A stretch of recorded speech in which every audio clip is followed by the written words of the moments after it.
तो आजकल देखने को मिल रहा है छोटे-छोटे दुकानदारों के पास इनकम टैक्स के नोटिस आ जाते हैं। तो क्यों आते हैं? ये इसकी क्या कंडीशन है? तो जो ऑफ़िशियल वेबसाइट पे डिटेल दी गई है, उसी के आधार पे हम आपको बताने वाले हैं। यहाँ पे हम आपको दिखाएँगे कि 8 ट्रांज़ैक्शन जो यहाँ पे लिए गए हैं, दिखाए गए हैं कि इनके आधार पे अगर आप ट्रांज़ैक्शन करते हैं, इससे बच के रहते हैं तो आपको इनकम टैक्स का नोटिस नहीं आएगा। अगर ये ट्रांज़ैक्शन आप करते हैं तो आप आईटीआर ज़रूर भरें, जिससे आपकी इनकम टैक्स का नोटिस ना आए। ठीक है, तो आइए देख लेते हैं। तो यहाँ पे मैंने लिखा है कि कभी नहीं आएगा इनकम टैक्स विभाग का नोटिस अगर आप ये 8 चीज़ें फ़ॉलो करते हैं। तो आइए बात कर लेते हैं यहाँ पे। सबसे पहले जो ऑफ़िशियल वेबसाइट पे दिया गया है, who all need to file ITR, किसे आईटीआर दाखिल करना है। यहाँ पे इंग्लिश वर्जन ही जो है वहीं का वेबसाइट का ही है, उसको मैंने यहाँ पे कॉपी पेस्ट किया है और हिंदी में मैंने खुद से लिखा, हो सकता है थोड़ी बहुत मिस्टेक हो तो आप उस इंग्लिश वर्जन मान्य होगा, ध्यान रखिएगा। तो यहाँ पे लिखा गया है जिसकी व्यक्ति की कुल आय जो है इंडिविजुअल मतलब व्यक्ति की आय, पर्सनल आय अगर 2.5 लाख से ऊपर है तभी उसको जो है आईटीआर फिल करना है। ठीक है, लिखा है यदि किसी व्यक्ति की कुल आय आयकर दायरे से बाहर की अधिकतम राशि, आयकर राशि के बाहर मतलब आयकर के आय जो आयकर के बाहर है वो 2.5 लाख मैक्सिमम है, तो 2.5 लाख से अगर ऊपर है तो आप यहाँ पे इनकम टैक्स रिटर्न भरेंगे। और 60 साल से अधिक वालों के लिए 3 लाख ये लिमिट रखी गई, बाकी आप देख लीजिएगा। और यहाँ पे अगर बात करें इसके अंतर्गत जो 8 टॉपिक हैं, 8 बिंदु हैं, इनको ज़रूर ध्यान रखें। तो एक पहला बिंदु अगर है, इसमें है कि वह व्यक्ति जो भारत का निवासी हो तथा सामान्यतः भारत में निवास करता हो। कोई भी व्यक्ति, वो विदेश का भी हो सकता है, कहीं का भी, जो भारत में निवास करता हो, कोई संपत्ति रखता है किसी भी मतलब कोई भी एसेट, संपत्ति का मतलब चल अचल संपत्ति से है, किसी भी वित्तीय हित सहित भारत के बाहर रखता है, भारत के बाहर कहीं कोई भी एसेट्स उसके हैं और भारत के बाहर कहीं हस्ताक्षर रखता है किसी अथॉरिटी में, और साथ ही भारत के बाहर किसी परिसंपत्ति में किसी इकाई में किसी वित्तीय हिस्से का लाभार्थी है। मतलब भारत के बाहर कोई भी अगर लेन देन करता है, ठीक है, तो उसको आईटीआर फिल करना ही है।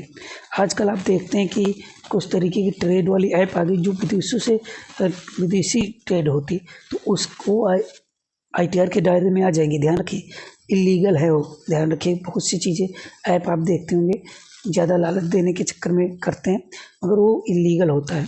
ठीक है, तो उनसे बचें। तो ये सिंपल सा है, एक पॉइंट को, पहले पॉइंट को अगर समझें, जो भारत में निवास करता है या भारत का नागरिक है, कि भारत का निवासी है और भारत में निवास करता है सामान्यतः, मतलब विदेश भी जा सकता है, ऐसा नहीं, नॉर्मली रहता है, और कोई विदेश में उसके लेन देन है, कोई भी संपत्ति वगैरह एसेट वगैरह है, तो उनको जो है आईटीआर फिल करना है। टॉपिक नंबर 2 पे अगर बात करें तो individual had deposit 1 crore in aggregate in his bank current account, मतलब कि चालू बैंक खाते में अगर व्यक्ति ने 1 करोड़ से अधिक पैसा जो है लेन देन किया है, ठीक है, जमा किया है, मतलब कि डिपॉजिट किया है 1 करोड़ से अधिक, तो उसको जो है चालू बैंक खाता है, बचत नहीं, बचत का आगे हम देखेंगे। तो चालू में अगर 1 करोड़ से ज़्यादा जमा कर दिया है तो उसको जो है इनकम टैक्स रिटर्न भरना ही पड़ेगा। और अगर बात करें तीसरे टॉपिक पे, individual has include expenditure 2 lakh for foreign travel, मतलब विदेशी यात्रा में 2 लाख से अधिक का व्यय किया है तो उसको भी आईटीआर भरना पड़ेगा। Individual has incurred expenditure 1 lakh toward electricity consumption, मतलब 1 लाख से अधिक की आप अगर बिजली खपत कर चुके हैं एक फाइनेंशियल ईयर में, तो आपको इनकम टैक्स रिटर्न भरना होगा, नहीं तो आपको दिक्कत हो सकती है। और नंबर 5 पे अगर बात करें, टोटल सेल्स टर्नओवर और gross receipt in business exceed 60 lakh, मतलब आपने कोई नॉर्मल, जैसे अभी आपने देखा कि 60 लाख से अधिक ट्रांजैक्शन कर दिया था, एक कोई व्यापारी था, कोई चाट वगैरह वाला था, तो उसको इनकम टैक्स का नोटिस, तो वो इसी पॉइंट पे उसका जो है लिखा गया है कि टर्नओवर सकल प्राप्ति 60 लाख से अधिक ना हो, मतलब कि पूरा जो पैसा आया है, टर्नओवर मतलब बिक्री और बिक्री का यहाँ पे देखेंगे कि बिक्री के बाद जो पैसा आया, कुल प्राप्ति 60 लाख से अधिक हुई है तो आपको इनकम टैक्स का नोटिस आ जाएगा। और यहाँ पे अगर ITR भरते हैं तो इससे बच जाएंगे। नेक्स्ट अगर बात करें total gross receipt in the profession exceed 10 lakh, ठीक है। व्यवसाय में कुल सकल प्राप्ति 10 लाख से अधिक हो गई, मतलब कि 10 लाख से अधिक आपने अर्निंग कर ली है, ठीक है, ग्रॉस रिसिप्ट। तो वहाँ पे भी आपको ITR फिल करना पड़ेगा, ठीक है। यहाँ पे ये मत समझिएगा कि यहाँ प्रोफेशन में अगर बात करें आपके जॉब से भी हो सकता है और भी चीज़ों से हो सकता है। अगर 10 लाख से अधिक आपने अर्न किया है, प्राप्त किया है, तो उसको आपको यहाँ पे फिल करना ही होगा।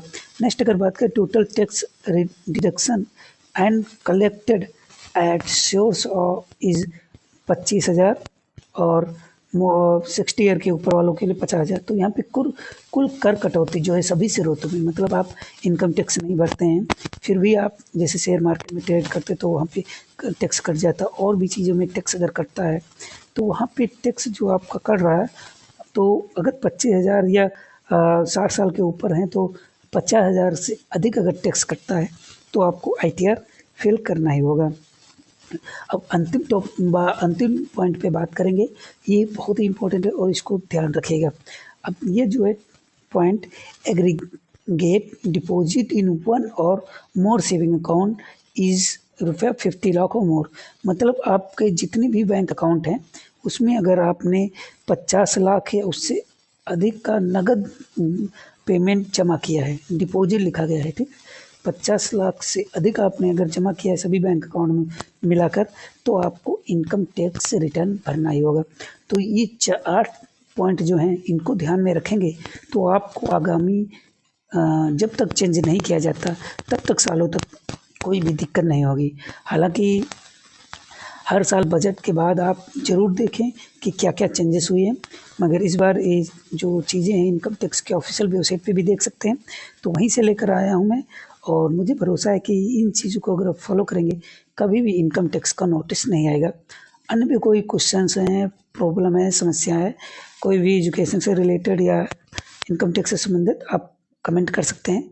मिलते हैं नेक्स्ट वीडियो में, तब तक के लिए नमस्कार, धन्यवाद, जय हिंद, जय भारत।